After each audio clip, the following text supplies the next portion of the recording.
Awesome talk. Whoa, okay, there we go. Got a little bit of a boost. Okay, very good. We're getting an awesome talk from Stephanie Llamas about escaping the Uncanny Valley, the quest for VR's killer app, and why she qualified to talk about this quest. She's Director of Research and Insights and heads of VR and AR strategy at SuperData Research. She's a veteran of the digital industry, so she will have lots of information to fill us in on what kind of data analysis and data she's gathered toward this lofty goal, the killer app of VR. Awesome. So without further ado, let's give a warm welcome to Stephanie. Come on board. Thank you, everyone, for coming. I hope this is fruitful for you. This is a really exciting topic for me. I come from a digital games research company, and this is the first time that I've been able to expand outside of games in our research. So we cover VR, the entire industry, and I'm excited to show you sort of all of those findings that we've been coming across in our research. So to give you a really quick introduction, like I said, I come from a digital games research company called SuperData. We cover games, but we also cover playable media, which is where VR fits in. Esports, gaming video content, those are all considered playable media as well. And so how we gather our insights and data is we gather transaction level data from our partners, which include payment providers, publishers, brands, so on and so forth. And we have about 48 million unique users that we track. My department is less data and more qualitative research. So we do consumer insight studies, we do interviews and discussions with different industry leaders. I come out here and I evangelize our research and these different fantastic concepts. And so then we have a number of different products. We created a report for VR, so we do have some syndicated reports, and we also have a fantastic arcade that has all of our data, and you can mess around with it. It's really cool. Our clients are not just game makers. It's across the gambit, so we have clients from the gaming side, but also different platforms and brands, which has also given us a lot of experience learning about those different parts of the industry. And so I am Stephanie Llamas, as you guys know, and I am the Director of Research and Insights, head of AR, VR, blah, blah, blah. And so I've been in media for almost 10 years, and my most recent background in research has actually been academic. So my background was, my studies were about digital media and the socio-political context in which they've emerged, and I think that VR actually has been really interesting to me because it's kind of close to a lot of that research that I did before. A little less theory, a little more numbers, a lot more interesting. And so we at SuperData started to gain interest in VR in 2014. I've had interest in VR since I was a kid. My husband is a huge VR evangelist, enthusiast, works in the industry too, so we both have been really following it closely. And SuperData produced a free brief in 2015, and no one cared. In the beginning of 2015, people were like, VR is Tron, it's not going to happen, whatever. And then we produced another one in January, and people were going crazy because there was finally information about VR, and 2016 is that magical year where it's emerged. And so we've just written a full report, which I encourage you to check out, at least the preview. We have a free preview online. And all of the information that I will be giving you today is from this report. So let me get to the good stuff. Basically, we all are interested in VR. I'm sure most of us have been interested in VR for a really long time. And we finally made it. What's next hinges on quite a few things, though. You know, before the challenges were just the technology wasn't there, the experiences weren't there. But now we're looking more at the tangible, the accessibility, getting people to not only know about VR, understand it, but experience it and pay for it. Because right now it's really expensive for most people. And there's also just so much content out there that is very experimental, that people who do have VR have a hard time navigating through that. So that's another thing, is trying to get people to experience really quality content that's going to keep them in VR, because once somebody experiences VR and they experience the wrong content for them, it's borderline impossible to get them back until VR is the television. And so as it starts to expand onto different hardware, we're really going to see a lot of growth. So I'm going to start first with just the industry landscape, giving you a sense of where we are presently and where we see the future. So VR has been something that has been tinkered with as long as we've had computational power, and we're finally at a point where VR is really making revenue. We're not just experimenting with it. It's driving $3 billion this year in hardware, software, and peripheral revenue, which is substantial for a nascent market, especially when you look at last year. There was very, very little revenue coming in. Dev kits were selling pretty fast for dev kits, but we're talking under 200,000 dev kits being sent out, and now we're talking millions of consumer devices going out. So this is a really fantastic example of how 2016 is the year that we kind of harness VR's potential. And then we see fantastic growth over the years.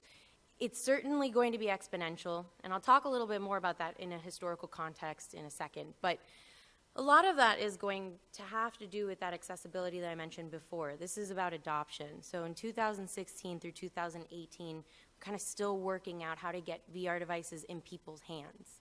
So there's a lot of great software, there's a lot of great content, there's a lot of great applications that are outside of gaming or the traditional industries that you think of for this type of hardware. But if nobody has a VR device, how will they experience it? So we really see that driving in around 2018, 2019, when you have more device agnostic HMDs, when you have more smartphone agnostic mobile HMDs, and so on. And another issue is that right now we're going through a production slowdown. Production can't really keep up with demand, which is fantastic, right? Because we have so much demand. People want to get their hands on VR, but I'm sure a lot of you have experienced as developers or game makers or just being part of the industry, how difficult it is to get your hands on VR, even as somebody who is an industry stakeholder and not a consumer. So that's also something that's slowing down that growth and creating a bottleneck.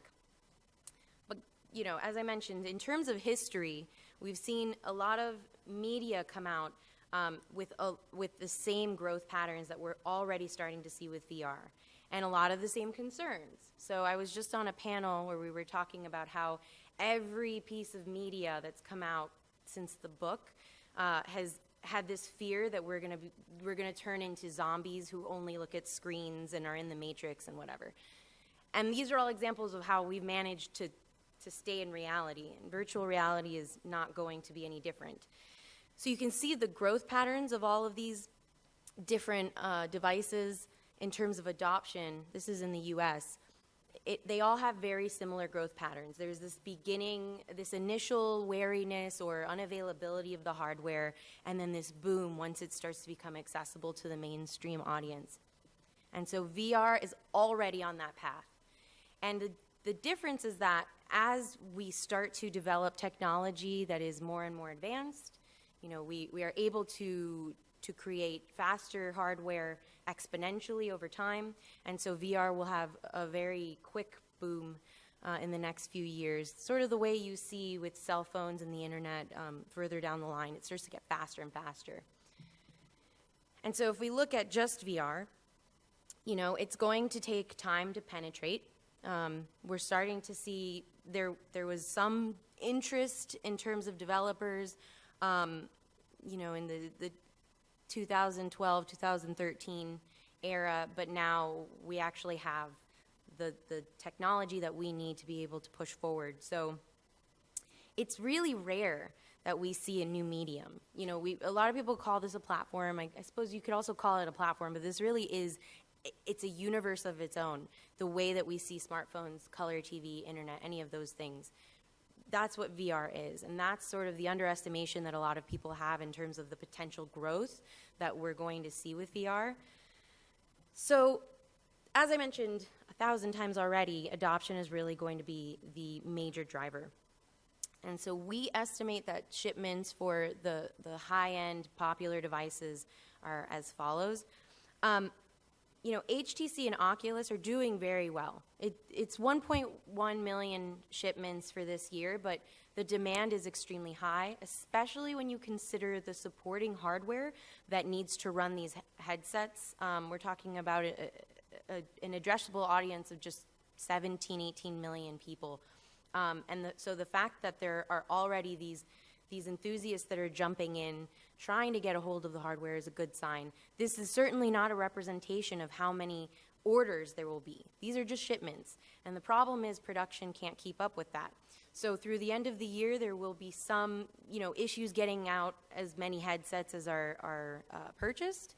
But in the next year, we'll really see a lot of growth in terms of the high-end PC devices, especially once they are functional on lower-end PCs. But where we're going to see the crux of that potential is with PlayStation VR, and we're already seeing with Samsung Gear VR. PlayStation 4 has 40 million installs. The supporting hardware for Samsung has 30 million installs or so. So there's a lot of accessible consumers for both of those devices. And that's why they're going to sort of outpace these other devices. But Gear VR is also having challenges with production. And PlayStation comes from a privileged standpoint in that they're a gaming hardware manufacturer who understands how these releases are generally, how they generally go. And so they've started to gauge what their production will need to look like when they do launch in October by putting out pre-orders now to see what that demand is going to look like. So it doesn't seem that PlayStation VR will have the same production issues that we've seen with Oculus or HTC. So again, production cannot keep up with the demand, and we're seeing back orders that go as far as August right now. They may even have changed since last week when I checked. But this is really good in the long run because there's excitement, and the fact that we're seeing back orders shows people who aren't as excited that there is excitement. So it's starting to spread the word that this is a new technology that's interesting, that's innovative, and that people should start looking at. And so to get adoption to rise, aside from production, aside from the manufacturer side, there are some things that need to happen for potential consumers. So the first thing, as I'm sure that you all have experienced, is that you need to experience VR to know what it is. Something that Nick DiCarlo at Samsung said that has resonated with me so much since was that if you haven't experienced VR, it might as well not exist to you. And that's exactly it. So if you don't know what it feels like to be in a headset, you don't know what VR is. At least that's what everyone that I've spoke to says. That's what I think. The second that I tried VR, it happened for me. There was a click. And so that's part of it. But how do you get there? You need demos. You need to expand that awareness. And one of the ways that demos can really help is watching other people get excited about VR. When you watch somebody experiencing VR and getting really into it, then you want to know why. You want to know what it is that's so compelling. And we don't really need to convince millennials or these folks, right, or us. We need to convince the people outside of this insular knowledge base that we have and this sort of experiences that we've had. So these are the types of people. And you see this woman, and she's just enthralled. And so if you haven't tried VR, what could possibly make this 90-year-old woman so excited? This is the type of display that we need to see. This is the type of experience that people outside of VR need to see to want to experience it as well. The other issue, though, is that people who are outside of the demographics, millennials or within the industry, have very little awareness of what VR even is.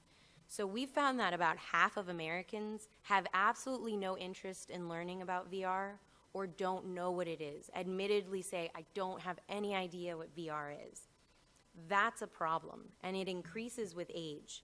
We're not accessing these older audiences and getting them to understand what VR is and why they should be interested. Games are obvious. Games are doing really well on VR as a starting point. They'll always be a great way to experience VR. But these are your entertainment folks. These are your media folks. These are your retail folks. These are the people that will be the mainstream consumers once those other industries outpace games, which will happen. So that awareness needs to expand a lot quicker than it is right now. But we do have a lot of enthusiasts. And of those enthusiasts, we've found that in the United States, the average age is 39 years old. These early adopters or people who are looking to be early adopters intend to spend under $400. So again, that creates an issue in terms of accessibility since the high-end headsets are 400 plus. And so these are a lot of your mobile audiences, but again, part of that issue is the lack of smartphone agnostic devices. So, you know, these folks, maybe they've tried Google Cardboard and it's great, but Google Cardboard is also another experience. It's contentious as to whether it's even VR. You know, these people really want to actually get into the experience, but may not have the financial ability to do so. But they intend to use it really often. And this figure is not just people who already use VR. This is people who want VR, that are looking to purchase a device in the next year. They know that this is going to be an experience that they will want to do often. And so this is a valuable audience. These are the people that, you know, end up being whales in other platforms, and mobile, and so on. And so these are folks that we really need to access. And luckily, they are early adopters, but there are folks outside of this that can spend more, that can access more, that are interested in things outside of games, because most of these people want to experience games. And so there becomes that issue with just getting that hardware in their hands. This is a model of how we see software and hardware competing in the future. There's a lot quicker growth potential for software for a number of reasons. Part of that is that hardware will decline in price, and once it does, you know, revenue will be lower. There's an install-based ceiling. Emerging markets won't come into the fray for quite a while. And software spending rises over time on all platforms. So once people are starting to get comfortable with the hardware, over the next 2 years or so, they're going to really get comfortable spending, you know, for premium content or free-to-play content. But the issue with that is even if they do want to spend money, we haven't figured out monetization for VR yet. So that's something that will also come with experience and time, and then will determine how software will surpass hardware. And we forecast that that will happen in 2019 when software hits $12 billion. And in this way, VR is unique in that it's ahead of AR because there's already a lot of content and there's a lot of content potential. The innovation for content by 2019 is a lot bigger with all of the experience that VR developers are going to have than AR. So that's why VR is also ahead of AR in terms of its growth potential. In time, they will mix, and mixed reality will kind of be the focal point. But at this time, you know, VR is really ahead. So quickly to go through some of the top development tools, I'm sure a lot of you are familiar with them, but what we've found interesting is what each of them are used for and how. So a lot of it depends on developers' targeted platforms, the revenue that they intend to earn, and their skill level on these different platforms.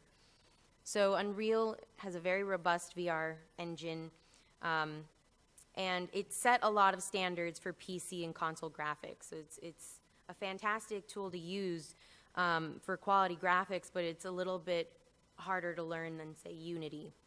And there's less support for mobile. So we see a lot of game developers, whether they're doing games or not, being the main developers with Unreal.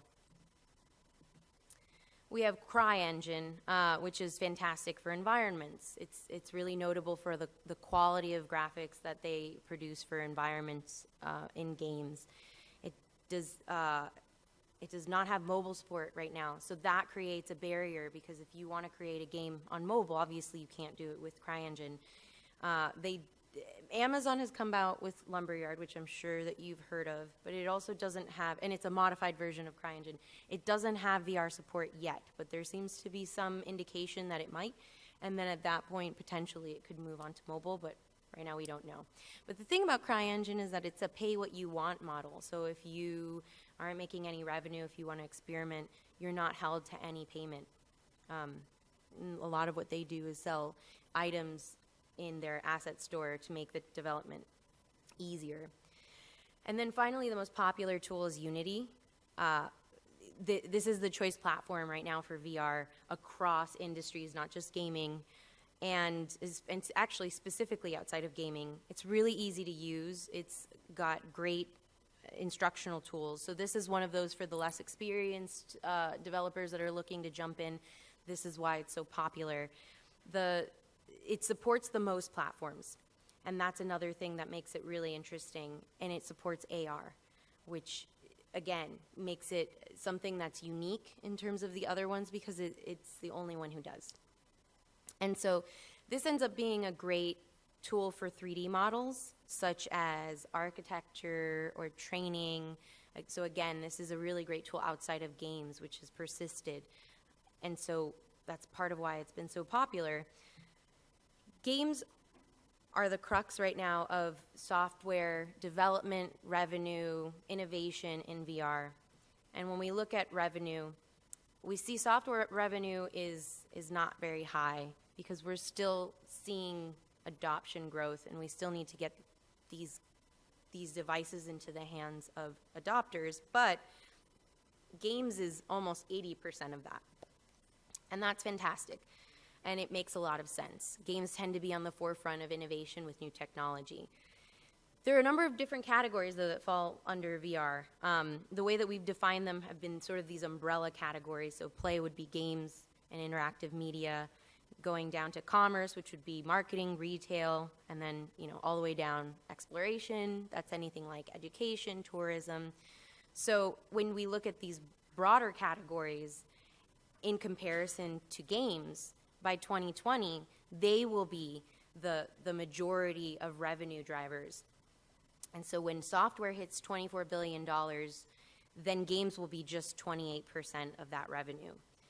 And we'll see entertainment and media come into its own in that time as well. Right now, it's the second highest revenue driver next to games, just due to monetization and availability and so on. But social, interestingly, will also move forward in a big way.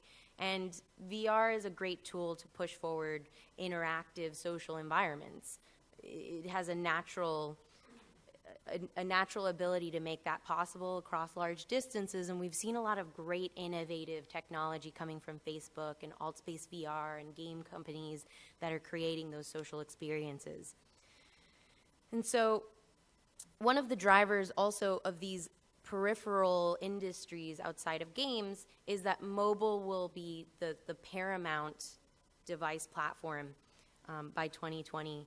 And so you'll see a lot of alternative revenue streams besides games because things like the Samsung Gear VR or what have you will be consumed by more mainstream audiences that are not necessarily looking to jump into a hardcore or new gaming experience, but more they just want to watch a VR movie, or they want to experience something in an immersive environment. And so what does good software mean for VR? That's what a lot of us are trying to figure out in across the industry, not just games. And what we've found in our research of all of the platforms I showed earlier, all of the media, so TV, games, internet, all of those different things, one of the biggest things, and specifically in games, is immersion. And when we've looked at it, I lost the immersion slide. We'll keep it here. When we looked at different immersive environments in VR, the ones that stood out most were the ones that were taking the fullest advantage of VR as a tool. The biggest mistake that developers have and will make is porting a 2D a 2D game or a 2D application to VR and not modifying it for the unique experience of VR.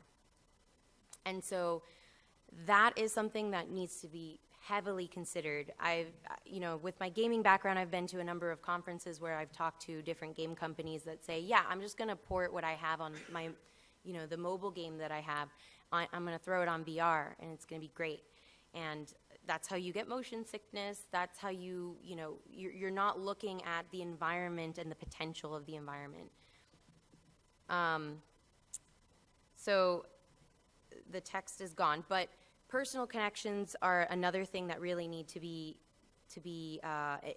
integrated into VR, because this is a unique way to use VR and to use technology. VR has a special place in terms of social interaction compared to the technology we have available.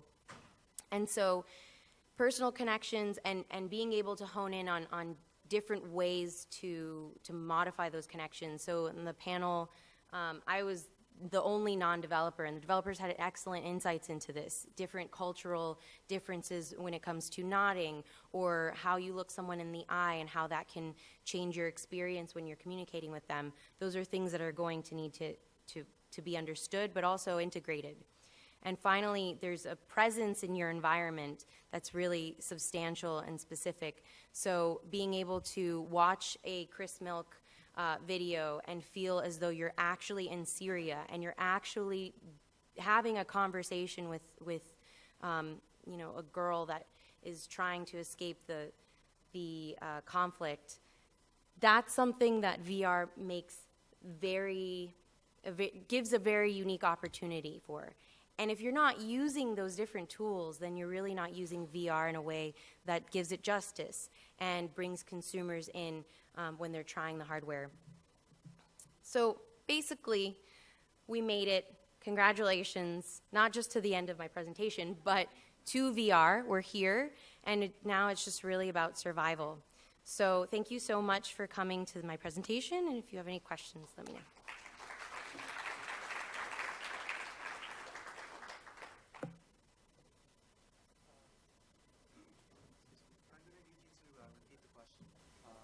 Do we have time for a Q&A?